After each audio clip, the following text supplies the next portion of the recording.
Joining us now on the Knicks Film School Podcast, making his triumphant return after getting through the initial gauntlet of having a new child in the house. We also wish him our heartfelt congratulations here from KFS. Is it, are you past 6 weeks? Is it still the first 6 weeks? It's like 4 weeks. Today is 2 months. Today is 2 months, actually. Holy shit, time. So, that means, yeah. Is mine 3 months then? I can't answer for that. I don't know. That's between you and your wife and God. That is between all of us. Mike Vorkunov of The Athletic, of course, now really is getting close to kind of John Goodman, Tom Hanks territory on KFS podcast here.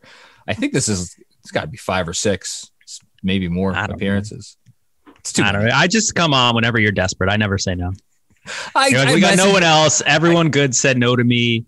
I think this time you're like, I've run out of guests. I did the 5 good ones last week. Mike, you want to come on?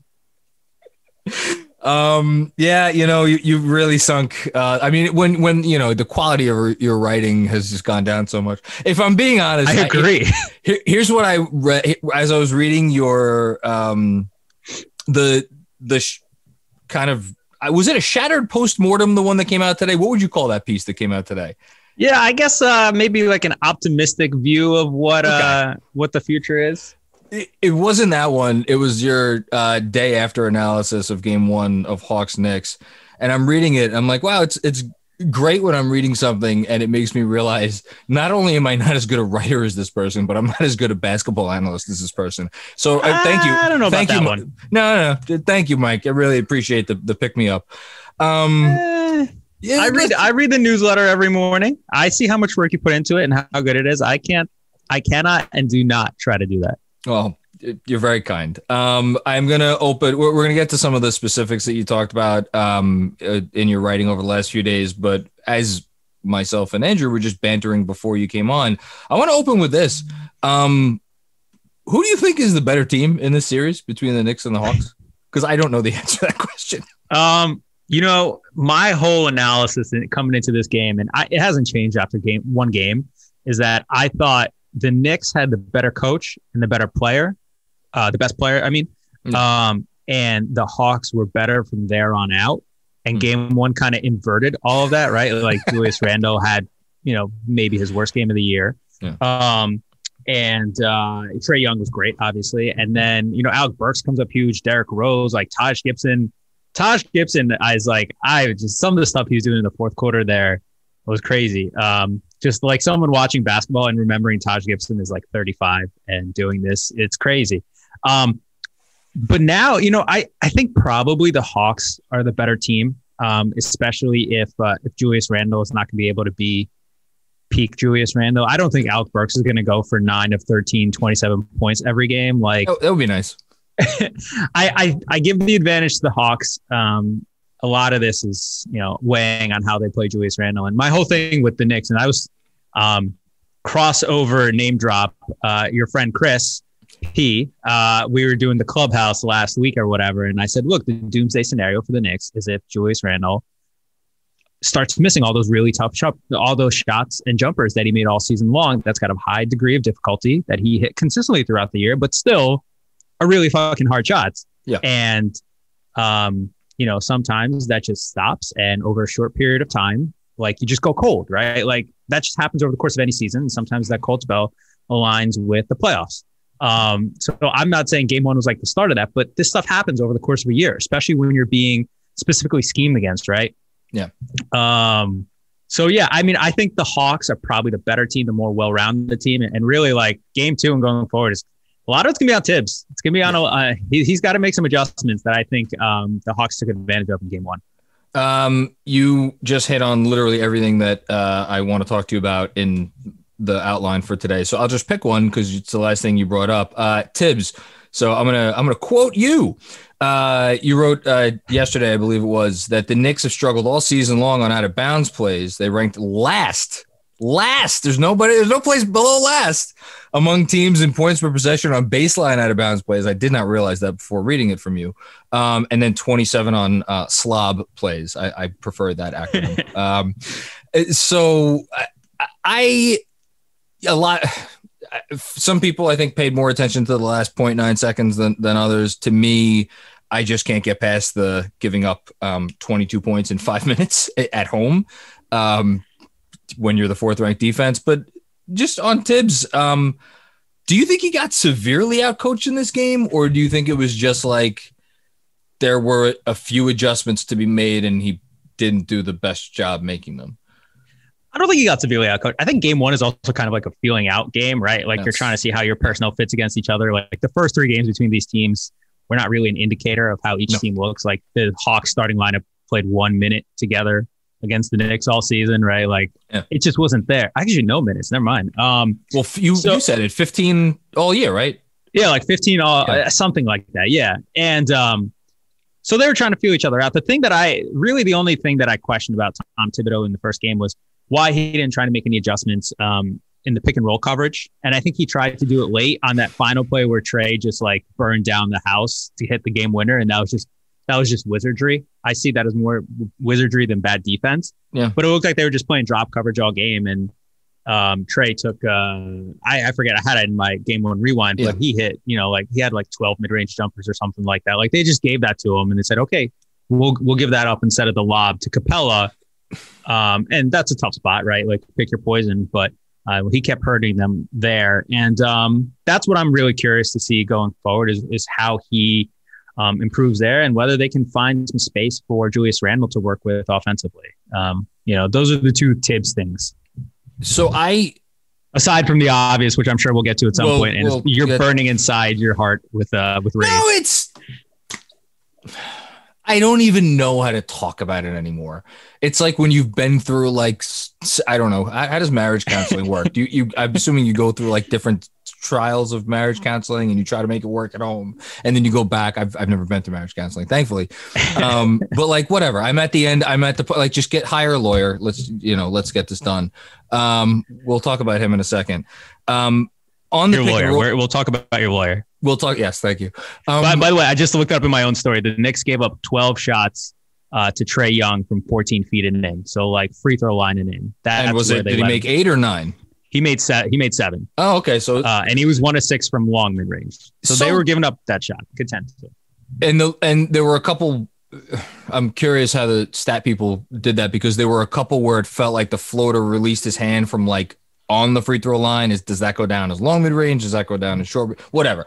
But it's interesting because you just bring up those numbers and 7 for 12 plus 1 for 6. Okay, so that's quick math, 8 for 18, right? Yeah. Which between the short and the long mid range, you sign for that every time with Trae Young, right? If there was no such thing as putting him on the line. Right. Unfortunately, there is, and it reared its ugly head in game 1, and especially when you factor in that here's the thing of it for me. And again, I don't have an answer for this, and you're smarter than me, so that's why I'm going to ask you. If there's 2 parts of the math equation, there's the avoiding him or preventing him from taking threes, which they mostly did because he only took 3 and hit 1, and then there's the Capella part of it. So it's like you're giving up by defending him in this way, you're giving up 1 of 3 possible options. And then there's like that side caveat of, oh, but wait a minute, if he misses a floater, there's also Capella there for the offensive rebound. Although the way they play the drop coverage, you'd think that they could prevent that too, but not really because we saw Capella get 4 offensive rebounds in this game. So I just, with their personnel, I don't know what the answer is. And listen, I'm not the coach of the Knicks, so it's not my job. But like, do you have something that you would, other than I guess, try Frank more, or what do you think? I don't think it's like one guy. Like I think even if you put Frank Ntilikina at the point of attack, like he's not going to be able to shut it down. Right? I saw the few play when I went back and I looked, at a bunch of the plays. And the thing that worked was like, they sometimes would come with a late double or help from one of the wing defenders. Yeah. Obviously that's tricky too, because Trae Young is also a really good passer. So if he, kicks out to the wing or to the corner, if that's where you're helping, you have to, as Tom Thibodeau loves to say, you got to get to the paint and you got to hustle your ass back, basically. Multiple efforts. Multiple efforts. So that's really hard to do too, right? But that might be something they try if they don't want to meet, Trae Young at the point of attack on the pick and roll. That's also dangerous because then you're asking for weak side rotations underneath. And there was a few plays where like Manuel quickly got caught That's the guy rotating to hit Clint Capella diving to the rim, and that went exactly as you thought it would go. Emmanuel quickly had to stop Clint Capella from dunking. Right. So those are the very hard choices that a coach has. So we'll see if they either just switch coverages altogether and can consistently go with that throughout game 2. If they just have a plan to switch throughout the game to try to confuse them. I think on that game winner, they actually tried to, I don't know if they tried to like hit him at the point of attack or just blitz him all together on the pick and roll, but they tried something different, right? Like that's why that play was so amazing, was that he got out of the double team, from 30 feet out. So I don't know. I'm not a coach. I'm obviously not good at this either, but those are like just logically thinking, like you have to try something different, because letting them get to 12 feet and then deciding, do I go with the floater here? Do I just see if like Capella's open for the lob? If the big plays up a little bit, is a bad place to be in. Well, that's actually a good transition to, we might as well talk about it now before we get to Randall. The starting lineup, gun to you. So we're releasing this on, what's today? Tuesday. So we're releasing this on Wednesday. So when we release it, we won't know yet. Gun to your head right now. You think he makes the switch? I think not yet. Okay. I think not yet. I think he tries this very delicate balancing act that he does that has not been working. You called him out on it, and you're not wrong. I mean, it's just, it wasn't working in the regular season. They kept winning. It just wasn't working, though. Like, I think the fact that they won was not an indication of, success, proof of concept there. My guess he's doing is because, like, he can't play Derrick Rose 40 minutes a night. And so you have to almost have Elfrid Payton be an innings eater type of guy. But if that's what you're doing, I'd rather get more Rose Randall minutes together and have Payton eat those minutes up, later on against the reserves, if you can do your rotations that way, than having Derrick Rose play 20 straight minutes in the first half, which was. What do you, okay. I get what you lose by putting Alec Burks in the starting 5, because then Alec Burks isn't there to help support your bench. But if you're going to play Rose 35 to 38 minutes anyway, and we know Burks has shown the ability to play 30 minutes. We know Quickly has shown the ability to play 30 minutes. Like that's a lot of, and to say nothing of RJ Barrett, who can handle a play, at the point of attack or, leading the offense for a possession or two. Like, it's not like they don't have other options. They have guys who can initiate offense. I almost think with him, it's like a safety first thing where it's like, this makes him feel most comfortable, where he gets to have everything else as he likes it. And again, who the hell am I? Probably he's going to win Coach of the Year, but it's like at some point, don't you have to jump off the ledge and be like, this is now too detrimental, where this person is clearly, I don't even know what in his own head does not seem strong enough, but it's not good. Yeah, I mean, I'm not here to like question anyone's mental toughness, especially players. But I think when like Tom Thibodeau talks about, hey, we have to see how the groups work, how the lineups work together. The clear evidence is that the starting lineup is getting outscored every time for the last like 16 games or so, I think. Yep. And shouldn't that be the primary group that you look at? And obviously the bench makes up for it. But I think that's just, I don't think you want to be in a spot every time where, you're trying to catch up once you go to your bench. Like that's dangerous too. If you're starting from negative and you're counting on someone to pick you up, like there will be days where Derrick Rose has bad games, right? Like we've seen that as well. I think it would be interesting if they tried Burks or even Quickly as the point guard, Quickly to get some more spacing. Yeah. Maybe that kind of gets some of the passing lanes to open up for Randall too, because they just can't play him as hard. They can't overload him, like Tom Thibodeau said, to like against the passing lanes, against the jump shot, because you have to respect Quickly. You don't respect Elfrid Payton, right? Like that's why you see him float down to the baseline so often. He's not just a guy who you can even spot up from 30, you can spot Quickly up from 28 feet and really space the offense horizontally that way. Yeah. And create some more room that you can't do that with Elfrid Payton. So yeah, I'd be curious, like Burks would be good. It seemed like he wasn't getting completely thrown off by Trae Young defensively on the pick and roll the few times he had to guard it. I would try any of those things. I think you just have to be imaginative. And I know like it might be uncomfortable or off your usual rotations, but like this is the playoffs. This is what you do. It's the perfect word for it. And for as much as for as much as he makes his players uncomfortable at times, I think as part of his straight, like, oh God, I think it was your colleague who covered Tibbs for many years with Minnesota, John Krasinski, who said you have to embrace the discomfort. I don't want to misquote him, but it was something to that effect. And it was a great line, but he doesn't like to get uncomfortable, which is, interesting.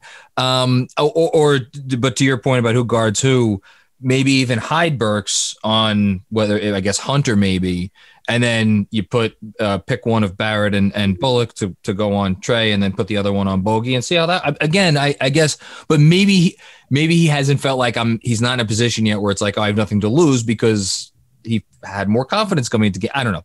We'll see, but you're right. It's on him. You mentioned Randall. You wrote extensively about Randall the other day. A great point, by the way, about the help guys being, and I did not notice that, they're all tall. He keeps bringing the help with tall guys with long arms that make it tough for him to see and survey the defense and the whole thing. Is this just as simple as Julius Randle needs to hit some shots, or do you think it has more? No, I mean, do you think it's more? No, I know, because I've been thinking about it too. I was like, there's got to be like some schematic thing I'm not missing, but I screwed. I'm just going to go with hit jumpers. I don't know. He shot 44% from the mid range this season. He was 1 of 10 in game one, right? Yeah. Like, even you hit 2 of those, Knicks win, right? Like, that's 109, 107. Yep.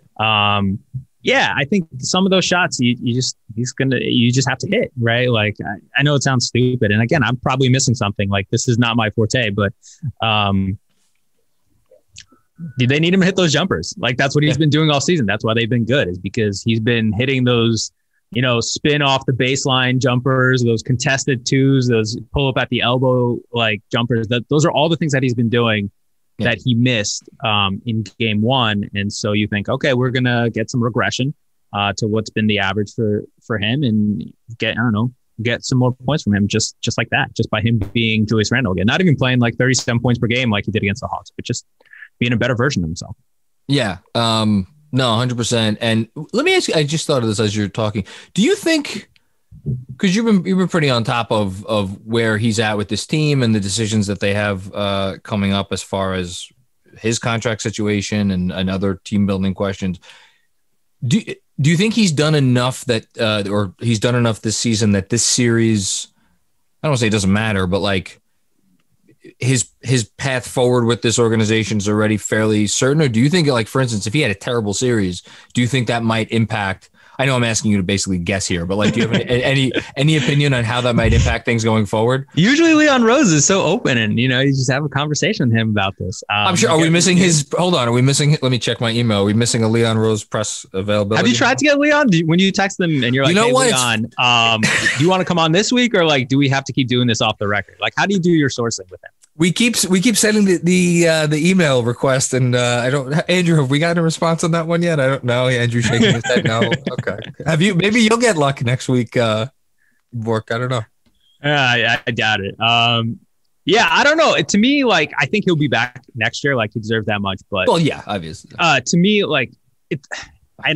You don't want to say. I know Knicks fans especially are just so hyped about the way that Randall's played this year, but like, I'd want to see another season of what his shooting looks like. For a game like this, exactly. It's just like, can he continue to shoot 41% from three? Can he continue to shoot, like 75th percentile from the mid range? Like, those are all very important things. If he can't hit those shots, he's not going to be the all-star that he was this year. And it sounds simplistic, but so much to me is predicated off that jumper working, and creating so much for him in the Knicks that, like, if it's not repeatable, then it's not worth investing $160 million or whatever the extension is that you would give him in free agency in the summer of 22, right? Yeah. And that's also something he has to weigh if they give him that 4-year 106 max extension that they can this summer.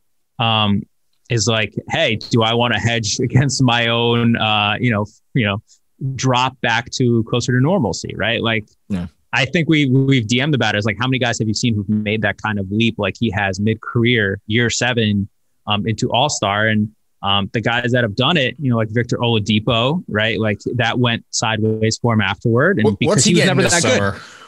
Yeah. And it's not even that he got hurt. The next year before he got hurt, he wasn't even that good again. It was, the numbers speak for themselves. They were. Yeah. And there are some other guys that you mentioned in a few of your newsletters. So to me, I'd want to see it done again. Like, there's, I don't want to just bet on 1 year, especially a short year, where maybe the sample size of shooting is not enough, where you can just say forecast it for the future, saying, okay, he is now a 41% 3-point shooter, or even a 39% 3-point shooter, all those things. Yeah, I wonder also how much is in this conversation for the offseason, but how much getting the star that we always talk about impacts this, because bringing that player aboard can take less of the onus off of him and just allow him to be more of what he was in New Orleans, which was just a great finisher. And like, is there a but his finishing has not been that great this year. But that's exactly it's actually, and he hasn't been getting to the rim as much. His finishing this year, I think, I haven't checked the numbers recently, but I think he's as bad at the rim now as he was last season. Which is crazy, because everybody could talk about last season was the spacing was fucked. And yet this season, theoretically, the spacing is better and his finishing is, I checked, you know what I checked today? His transition numbers. Cause I saw when I was rewatching and I saw he got the offensive foul on Collins in game 1. I'm like, it feels like he's usually converts those transition opportunities. And I looked, he's in the 18th percentile for trans. Like, that's why I say everything's predicated on the shooting. Like, if he can't continue to be a great shooter, then he's a much more flawed player. And like, sometimes it's just that simple. Sometimes he said it afterward too. I got my shots. They didn't go in. Like, you got to hit them. Let's hope he, for my sake at least, because I do still root for this team, that he makes this conversation look very silly over the days to come. A couple more things, and I'll let you get out of here. You mentioned Taj Gibson. I don't even want to ask you a question. I want to be like, Rebecca Harlow after. Talk about Taj Gibson. Could you talk about Taj Gibson? But seriously, how great, like, everybody made fun of like him and Rose come in because it's Tibbs guys and the whole thing. Yeah. Like, where would the Knicks, I feel like I'd say this about a number of guys, but seriously, where would the Knicks be without Taj Gibson? He's one of their better players. It's crazy. I mean, he saved their ass a bunch this year. Like, this is the guy they signed off the street. He's their backup. He played, more minutes than Noel did in game 1. He was better than Noel. Yeah. And like, he's just, whether it was the kick out to the corner off the pick and roll with Rose to set up that Burke shot, I think that gave him the lead there. Whether it was somehow like being the one guy who stopped that pick and roll by both like making it hard on Trae Young. Yeah. You clipped it. It was a great clip. And from stealing it on the lob to Capella with 5:53 to go in the fourth quarter. Like, that guy just perfectly executed it. He's played so well. He's been like just right positioning, right plays. Like, he hasn't been spectacular. You see some of the limitations on it where he's not an athletic freak like Noel or Robinson, especially in that Trae game winner, but like, he'll give you really good minutes, and that's what you need in the playoffs. I was thinking, coming back next year. Do we get more Taj Gibson next year? Do I have to cover him next year? He's a guy that if you could be like, there's one player on this current roster that could be with the organization for the rest of their lives. I guess. Well, RJ probably wants in on that conversation, but Taj would be. I want Taj as a coach. I want Taj as a future GM of the Knicks. He'll be a coach. Like, if he wants to, yeah, he seems like he would. I think he just enjoys being in New York. Like, it was so awesome to see him being out there in his community in Brooklyn during the pandemic, helping people. He seems like a good dude to be around at all times. Like, he knows Tibbs. He speaks Tibbs. He plays he gives good minutes. Like, I don't know what else you want from a backup center. It's an unsexy role, but like, I think Gibson really is just kind of one of the unsung heroes this year. I have a question for you before we go on, and this is something I've been thinking about. What do you think of RJ Barrett game 1? It is if he made another couple of threes in the second half, I would have said it's exactly the game that I expected, because I don't know. I feel like I have a reputation as an RJ Barrett critic, but like, I've been saying it for a few weeks now. He's been bad inside the arc for really the last month. I haven't minded the shots that he's taken that much, but at the same time, there's like a couple of looks every game where it's like, come on, man. He was weird because he went through a month where he stopped taking those, and then he had a drive where he like faded away on bogey, and and I was like, it went like front rim or side rim or something. He's just, I think he's had the type of game that he's kind of been having over the last month and change, except minus an extra 3 or 2. The one thing that surprised me was I feel like he didn't try to or didn't get as much to the offense as he usually does. And I get part of that maybe because Rose was out there more. And so, he does a lot of creation and Burks was just feeling it. But I feel like he wasn't running as many pick and rolls and he wasn't trying to do as many things. Maybe I'm wrong. Do you think they're a better team when he does that the way he's been? I don't want people to come at me and be like, why are you always shitting on RJ Barrett? Because I'm not. Yeah, come at him. Come at Macri, not me. Come at Vork. Vork, you get no heat. I feel like intentionally. I stay out of all the fires.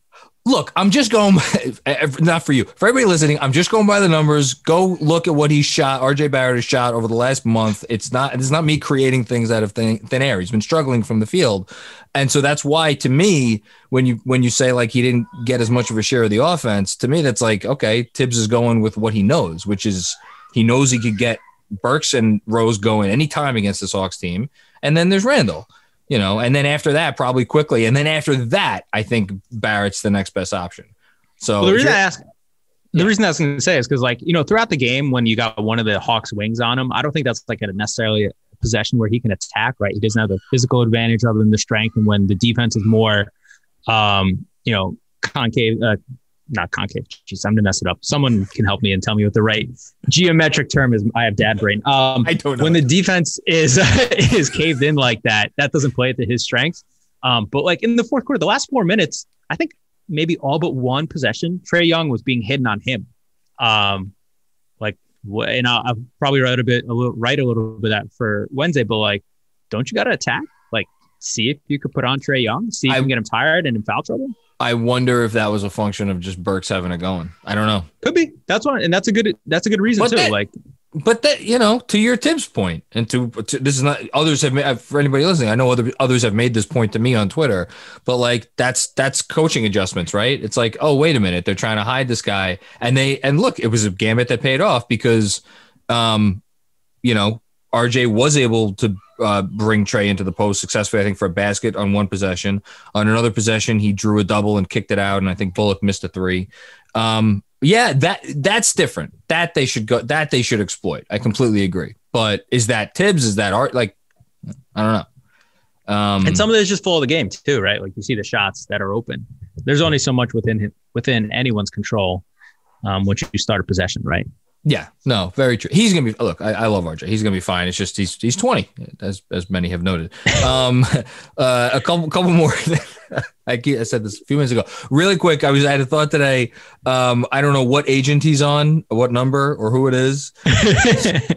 Somewhere, whose agent is smiling because Mitchell Robinson, man, I think if he's in this series and he's healthy, I think he makes a massive difference in their pick and roll coverage, right?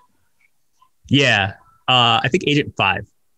I thought it was at least 6, but might be 6. Yeah. Did I miss someone while I was out on parental leave? Did something else happen?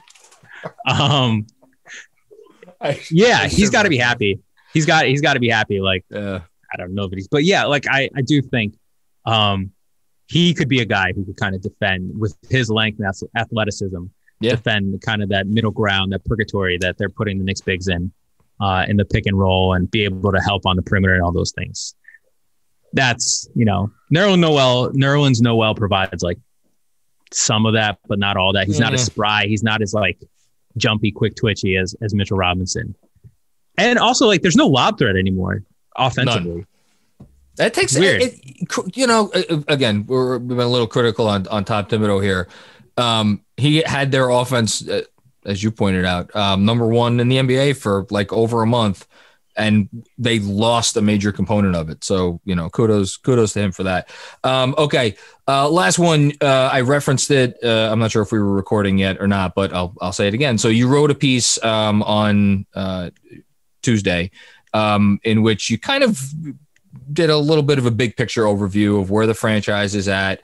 And you touched on how there has been one common denominator for the last 20 years, and it is James Dolan, and it has led to a lot of losing. But that right now,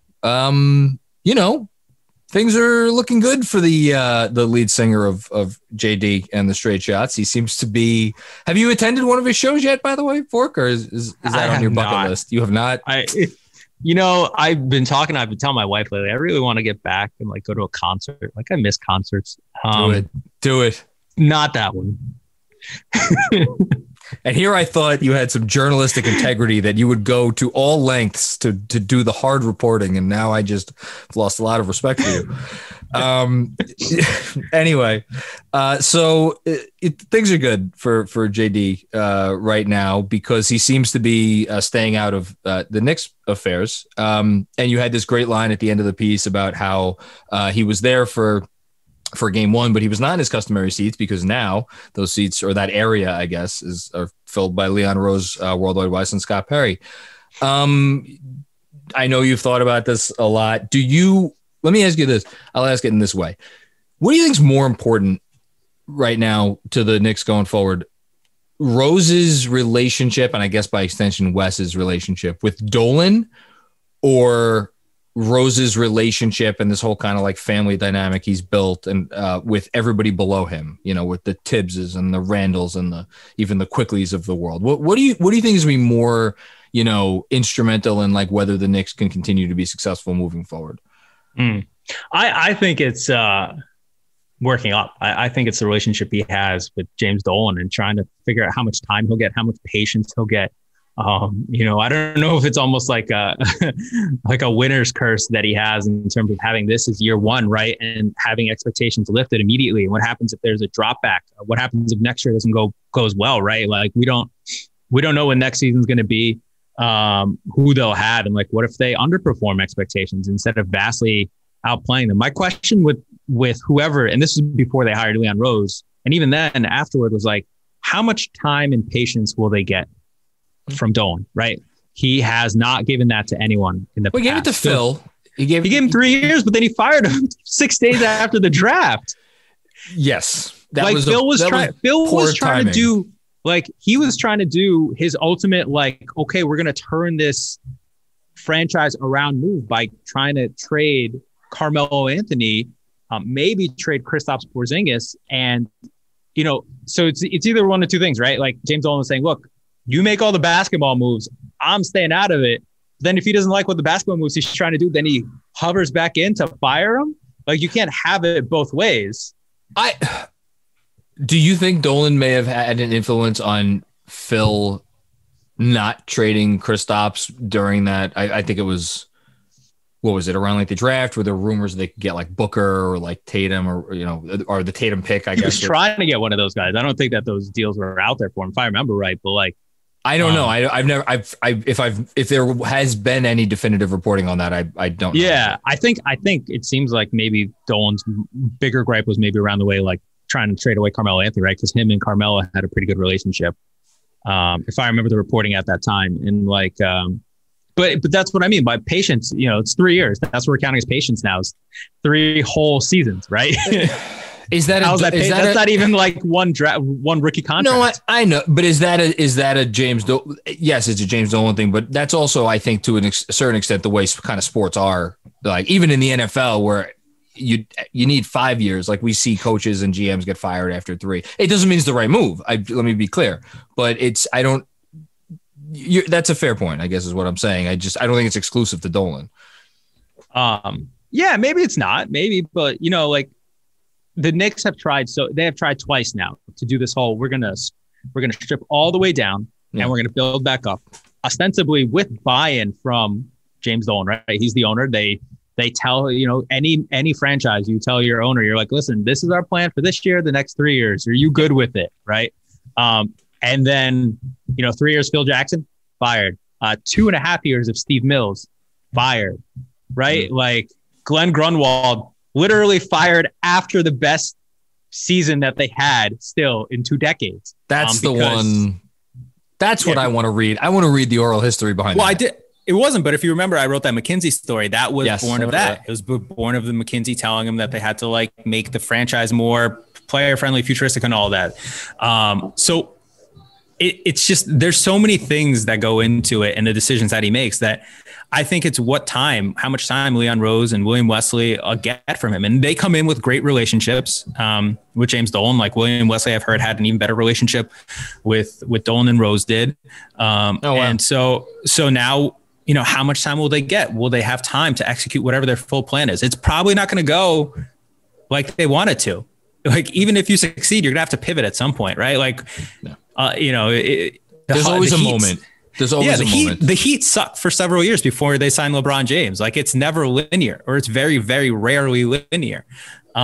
So will he give them time to see through that? I think when you're looking like top down, rows on down to the rest of their organization, I think some of that is kind of just, I think if they didn't win this year, would the chemistry be the same? I'm not so sure. Like, if they keep winning, I think the chemistry will probably be good.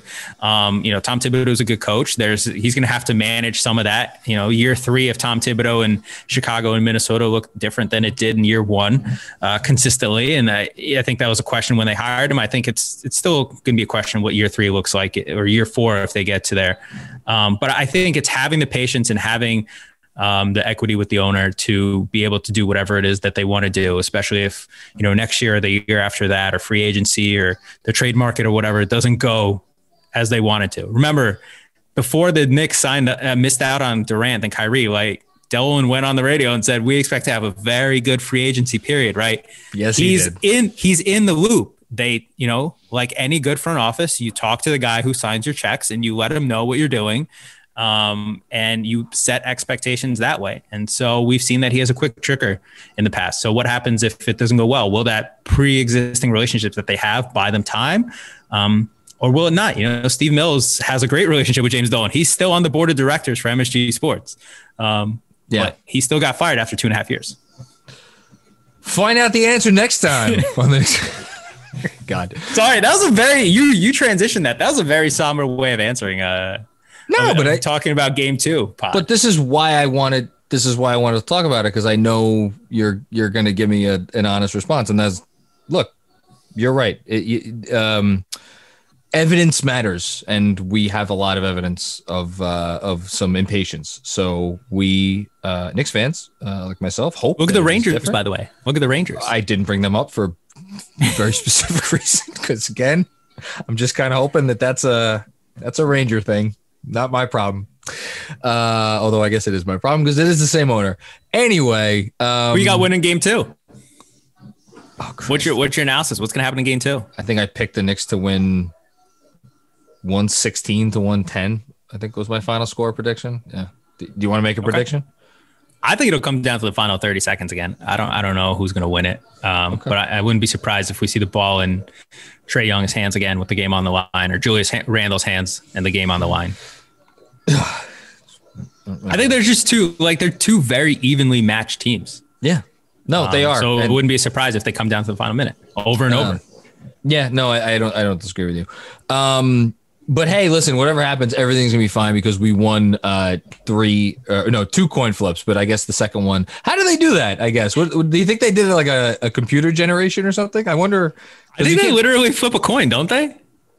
Yeah, but how would I'm sure there's an easy way to do a 3-way coin flip situation, but like the 3-way coin flip. That's exactly, yeah. I would guess you flip the coin twice, right? First coin flip, loser gets 23, winner gets 22. It's like the play-in tournament. Yeah, but flipping coins.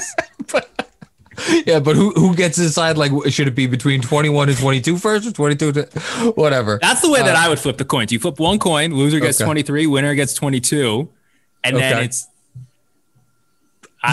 they should put you in charge of this next season, I think, or at least let you cover it from it. That'd be a fun thing to cover, right? Like inside the coin flip room of the I would do it. I was hyped. Are they doing the lottery again this year? You've never been in the drawing room, right? I was in 2019, the RJ draft, 2018, the Zion draft. Is that 19, 18? I don't know. One of those years. Whatever year that was. Wait, wasn't Bondi in there for that one? I think he was. Yeah, he was there too. That was the where who was it? The coach of the Gentry cursed, right? Yeah, he just started cursing, screaming. It was great.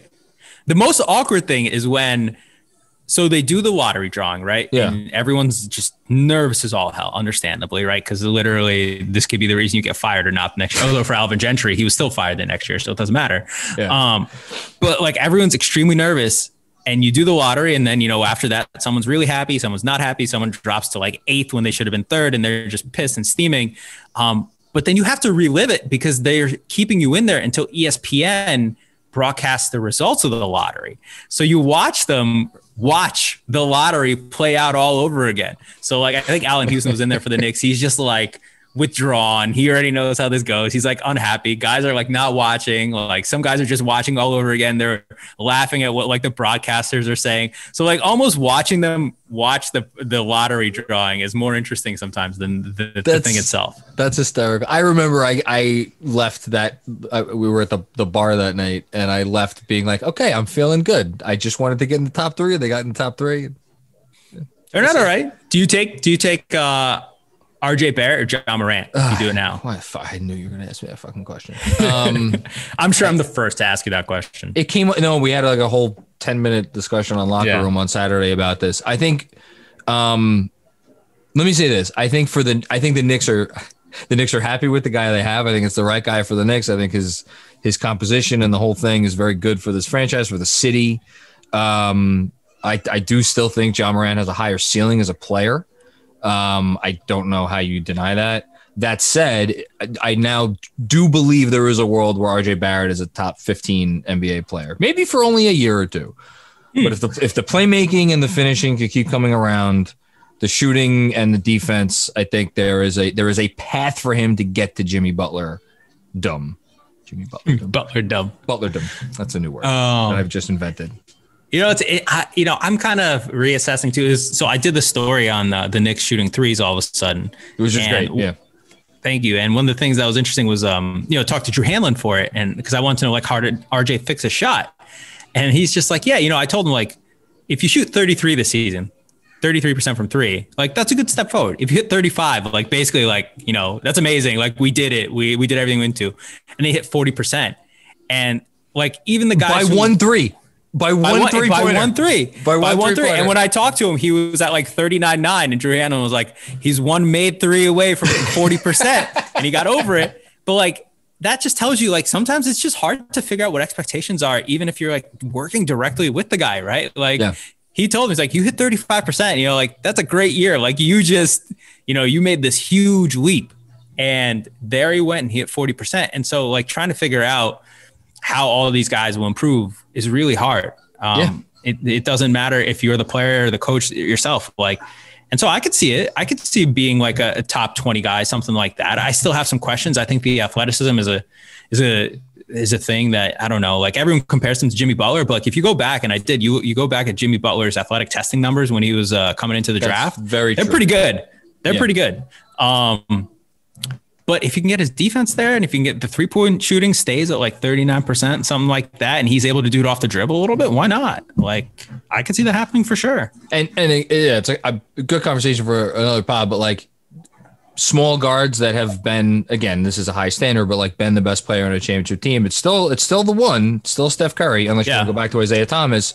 And I don't think anybody's, and this was my ultimate point when I talked about this the other day, I don't think anyone's banking on John Morant becoming, the greatest shooter of all time. Although he's not a good 3-point shooter either. He's a terrible 3. I mean, I know he hit whatever he hit in the play-in game, but like, sure, if me and you had 12 feet of space and but he takes different threes. Like, a lot of RJs are off the catch now this season. I think that helps him for sure. Absolutely. Off the dribble. Yeah. And like, but I think it's interesting, and I think it got a lot more interesting this year than it was after this rookie year.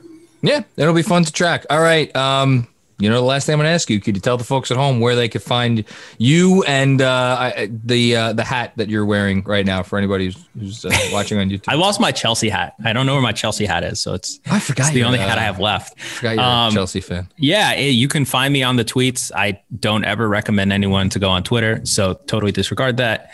I write for The Athletic. You can subscribe to The Athletic. Get all of our Knicks coverage. Get all of our NBA coverage. Get all of our Chelsea and EPL coverage. We cover a lot of teams. Subscribe to The Athletic despite me. That's what I say. That's all I got. I'm going to catch shit from...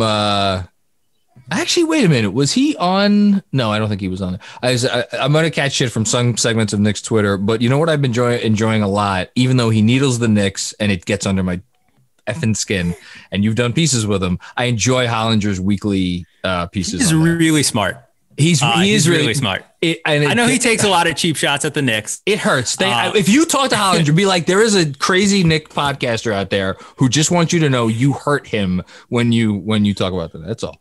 But they're good. He's good. I'll tell him. I think I got someone to subscribe on Reddit by. He said, "I'll subscribe if you tell Trey Kirby to stop making fun of the Knicks and say the Knicks are back." And I followed up, and Trey Kirby's like, "The Knicks are back." And so I'll do it. But he's really smart. Like, I learn something every time I read him because he's kind of got an understanding of both the cap and the rules and nuances of the game and the way it's played. That I think is really, really interesting. And I'm not just saying that because he's a teammate of mine. Like, we just have a lot of really fucking smart people that I read, and I'm like, oh damn, I'm really out of place. Perfect segue. I was about to say, you're not so bad yourself, Vork. If you're listening to this, I say this every time you're on. If you're listening to this and you're not reading Mike Vorkunov on The Athletic, what are you doing with yourself? You need to change that. You could get some kind of a stupid deal because you guys always run stupid deals. I think we still have, I don't know if we'll have it by the time this runs, but we had like $1. Oh, the time is running. Month thing. Time is running. I don't know. Time's running out. Literally, I don't know if we'll have a $5 foot long deal or something going on, but there you go. Yeah, sign up. It's a lot of really good stuff there, I think. It is.